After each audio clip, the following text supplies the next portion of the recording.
여러분 안녕하십니까? 뉴스투데이 제주입니다. 제주 한림항에서 발생한 어선 화재로 가라앉은 선체 인양이 시작됐습니다.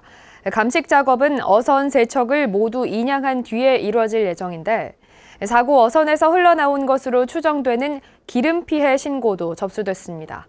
이따금 기자입니다.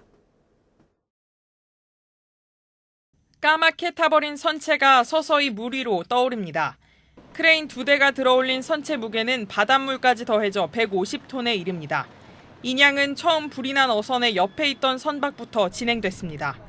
실종자가 있을 것으로 추정되는 최초 발화 선박의 인양 공간을 확보하기 위해서입니다. 뻘에 좀 이제 묻혀 있다는 그런 부분들은 듣고 있습니다. 그래서 저희들은 다이버 들어가가지고 정확한 상황을 판단하고 와이어로프 걸고 인양하는데 최선을 다하겠습니다. 처음 불이 난 어선은 뱃머리만 남기고 물에 잠긴 상태. 인양을 시작한 지 4시간여 만에 선박 한 척이 부두 위로 모습을 드러냈습니다. 나머지 선박들에 대한 인양 작업도 순차적으로 이루어질 예정입니다. 해경은 불에 탄 어선 3척을 모두 인양한 뒤 오는 14일부터 선체를 절단해 감식을 진행할 계획입니다. 3척 다 인양을 하게 되면은 첫째는 이제 가림막을 치게 되고 가림막 치고 난 다음에 감식을 시작할 겁니다. 한편 한림항 인근의 낚시 체험장에서는 물고기가 집단 폐사했다는 신고가 접수됐습니다. 체험장 운영업자는 화재 어선에서 유출된 기름이 원인으로 추정된다며 대책을 호소했습니다. 저희가 갖고 있는 물량의 한 물고기가 한 200kg 중에 한 90% 정도 지금 다 폐사되어 있었고 그러다 보니까 앞으로 어떻게 해야 되는지 참 막막하고. 제주시는 체험장 어류 폐사 원인이 이번 화재 사고 선박에서 유출된 기름이 맞는지 조사에 착수했습니다. MBC 뉴스 이따금입니다. 지난 6일 지방선거에서 당시 오영훈 후보를 지지하는 서명 문건이 드러나 경찰이 수사를 벌여왔는데요. 최근 경찰이 지지 서명이 이루어진 회사 사무실과 관계자 자택 등을 잇따라 압수수색한 것으로 확인됐습니다. 김찬년 기자입니다. 제8회 전국 동시지방선거를 앞둔 지난 3월 제주도 선거관리위원회에 고발된 한 문건입니다. 오영훈 도지사 출마 동의란 제목에 80여 명의 이름과 주소, 전화번호 등이 손글씨로 적혀 있습니다. 도지사 후보에서 서명한다고 해서 서명을 해준 적은 있는데 사무실에서 서명을 다 직접 받아가긴 했어요.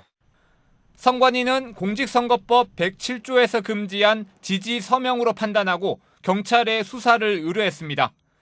경찰은 최근 지지 서명이 이뤄진 도내 한 회사 사무실을 압수수색해 컴퓨터 하드디스크와 문서 등을 확보했습니다. 경찰 관련해서 왔다 가서 뭐 서류들 가져가고 있었던 거 혹시 기억나세요? 선거가 6월이었잖아요. 5월 중순쯤? 또 경찰은 해당 회사에서 서명을 받은 것으로 지목된 직원의 자택도 압수수색해 관련자 2명을 추가로 입건했습니다. 경찰은 압수수색 사실은 맞지만 구체적인 혐의 내용은 확인해 줄 수 없고 윗선으로 수사를 확대하고 있다고 밝혔습니다. 경찰은 또 지방선거 TV토론회에서 김우남 후보의 사퇴서를 제기해 허위사실 공표 혐의로 고발된 김한규 국회의원도 최근 불러 조사했습니다.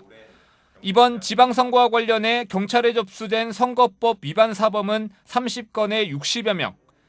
경찰은 이 가운데 9건과 연관된 9명을 입건해 검찰에 송치했고 6건은 무혐의 처분, 15건은 수사하고 있습니다. 경찰이 오영훈 지사의 지지 서명 의혹과 관련해 이달 안에 수사를 마무리할 예정인 가운데 오영훈 지사의 소환으로까지 수사가 이어질지 주목됩니다. MBC 뉴스 김찬년입니다. 김광수 제주도 교육감직 인수위가 활동을 마무리하며 발표한 초등학교 고학년의 중간 기말고사 부활 방침과 관련해 논란이 가열되고 있습니다. 전교조 등 교원단체들은 즉각 반대 서명을 냈고 학부모 사이에서도 찬반이 엇갈리고 있습니다. 김항섭 기자의 보도입니다. 김광수 제주도 교육감직 인수위원회는 활동 마무리 기자회견에서 초등학교 4, 5, 6학년을 대상으로 내년부터 중간과 기말고사를 부활하겠다는 방침을 밝혔습니다. 중간고사 또는 기말고사 한 단계씩 너무 처음부터 부담을 주면 안 되고 매년 동안 하나하나씩 실시하도록 그렇게 협의를 봤습니다. 전국교직원노조 제주지부는 즉각 반발했습니다. 학생들의 시험 성적으로 줄을 세우는 사실상 초등 일제고사 부활의 전조라며 방침을 철회하라고 요구했습니다.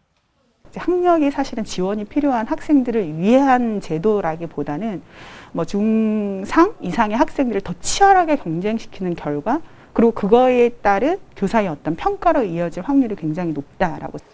제주교사 노동조합도 성명을 통해 일제식 고사는 현행 교육과정과 정면으로 배치되고 학생과 학부모의 불안을 조장해 결국 사교육 시장으로 내몰게 될 것이라고 비판했습니다.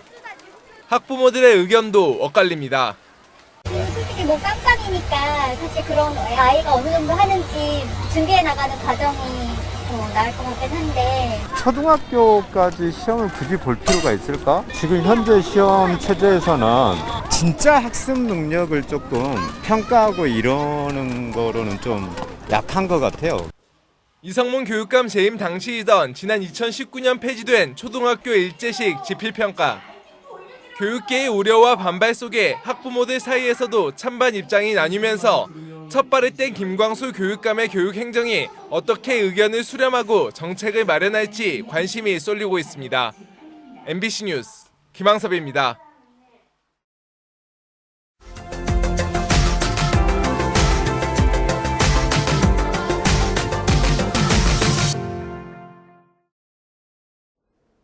고 노무현 전 대통령의 고향인 경남 김해 봉하마을에 노무현 전시관이 새롭게 문을 열었습니다.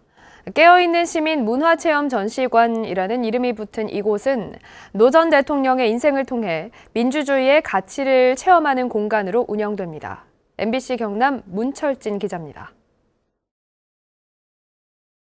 노무현 전 대통령이 태어난 1946년부터 노 전 대통령의 일생과 대한민국의 근현대사가 나란히 펼쳐집니다.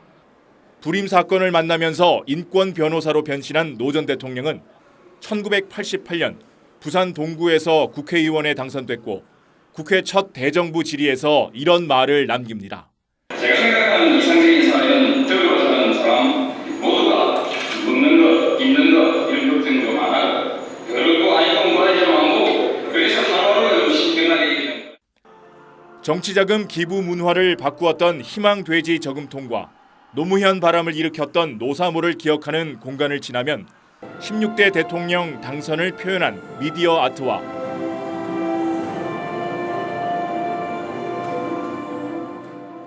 참여정부 관계자들의 인터뷰, 퇴임 후 봉하마을 생활이 이어집니다. 마음에 안 됐어요. 왜 꼭 그렇게 가셨을까? 그것도 이겨나갔으면 더 훌륭한 대통령으로 남지 않았을까? 그 길을 안 택하고. 전시관에 마련된 10개의 전시실은 노무현 전 대통령의 생애를 통해 민주주의의 가치를 체험하고 공유하는 공간입니다. 운영을 맡은 노무현 재단은 앞으로 학생들을 대상으로 한 교육과 특별 전시 등도 열 계획입니다. 다음 세대들에게 노무현이 어떤 사람이었는지에 대해서 이야기하고 그들이 공감할 수 있는 공간으로 만들기 위해서 노력할 예정입니다. 김해시는 국도비와 시비 등 158억 원을 투입해 가설물 형태의 추모집을 헐고 2층 규모로 전시관을 새로 지었습니다. 노 전 대통령의 묘역과 문재인 대통령 사절을 설계한 종합건축사무소 1호재 승효상 대표가 설계를 맡았습니다. 인근 하포천 습지 생태공원과 낙동강 예일파크와 같은 관광지와 연계하여 김해시 관광산업 활성화에 다음 달 21일까지 무료로 개방하는 전시관은 노 전 대통령의 생일인 9월 1일에 정식 개관할 예정입니다. MBC 뉴스 문철진입니다.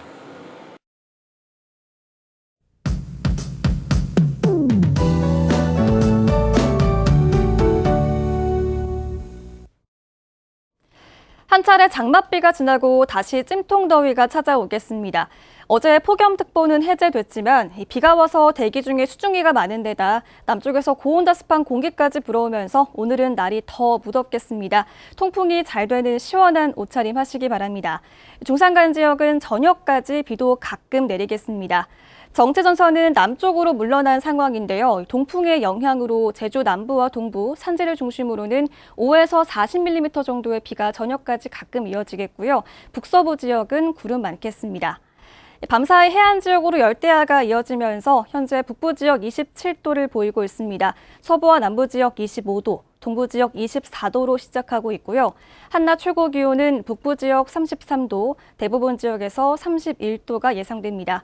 습도가 높아서 체감온도는 35도까지 올라가겠습니다. 도서 지역은 날이 흐린 가운데 후텁지근하겠습니다.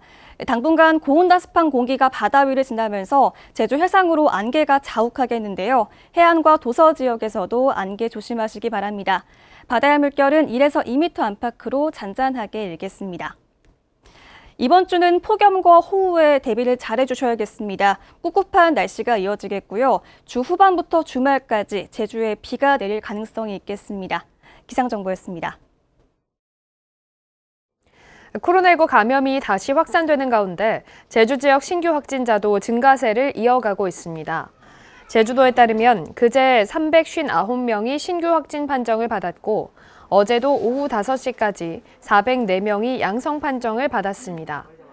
최근 일주일 도내 신규 확진자는 2,690명으로 전주보다 갑절 가까이 늘었습니다. 현재 제주 지역 코로나19 위중증 환자는 5명, 재택치료자는 2,500여 명입니다. 제주 동부경찰서는 함께 술을 마시던 이웃을 살해한 혐의로 66살 부모 씨를 조사하고 있습니다. 경찰에 따르면 부 씨는 어제 새벽 1시 반쯤 제주 시내 한 편의점 간이 테이블에서 같은 아파트 주민과 술을 마시고 말다툼을 하다 흉기를 휘둘러 살해한 혐의를 받고 있습니다. 부 씨는 범행 9시간 만에 경찰에 자수했는데 피해자가 자신을 무시해 범행을 저질렀다고 진술한 것으로 전해졌습니다. 서귀포경찰서는 무면허 교통사고를 내고 달아난 혐의로 70대 운전자를 구속했습니다. 경찰에 따르면 이 운전자는 지난해 4월 서귀포시 서홍동의 한 교차로에서 면허 없이 차를 몰다 다른 차량을 들이받아 운전자를 다치게 한 혐의로 기소됐는데 재판에 출석하지 않아 지명 수배된 상태에서 지난달 4일 서귀포 시내 도로에서 또 무면허 운전을 하다 연쇄 추돌 사고를 낸 뒤 달아났다가 경찰에 붙잡혔습니다. 제주에서 중대재해처벌법을 적용해 경영 책임자가 형사 입건되는 첫 사례가 나왔습니다. 광주지방고용노동청은 제주시내 모 관광호텔 공사장에서 60대 노동자가 구조물에 깔려 숨진 사고와 관련해 시공업체 경영 책임자를 형사 입건했다고 밝혔습니다. 지난 5월 10일 제주시내 모 호텔 신축 공사장에서 방음벽 설치 작업을 하던 68살 남성이 높이 3m가량의 벽이 넘어지면서 깔려 숨졌습니다. 제주 제2공항 강행 저지 비상도민회의는 제주도청 앞에서 기자회견을 열고 오영훈 제주도정이 제2공항 건설에 반대하는 도민 의견을 적극 수렴해 제2공항 추진 계획을 백지화하라고 주장했습니다. 한편 국토교통부는 제주 제2공항 전략 환경 영향 평가를 보완할 수 있다는 연구 용역 결과와 관련해 아직까지 공식적인 입장을 밝히지 않고 있습니다. 제주도는 공공재개발과 재건축 사업의 용적률을 완화하는 대신 일정 비율로 임대주택 공급을 의무화하는 내용의 특례법 개정에 따라 관련 조례를 개정했다고 밝혔습니다. 개정된 조례에 따르면 공공재건축이나 소규모 재건축 사업을 추진할 때 2종 일반 주거지역의 용적률을 최고 300%까지 완화하는 대신 혜택받은 용적률 비율의 일부를 임대주택으로 공급해야 합니다. 네, 화요일 아침 뉴스투데이 제주를 마치겠습니다. 시청해주신 여러분 고맙습니다.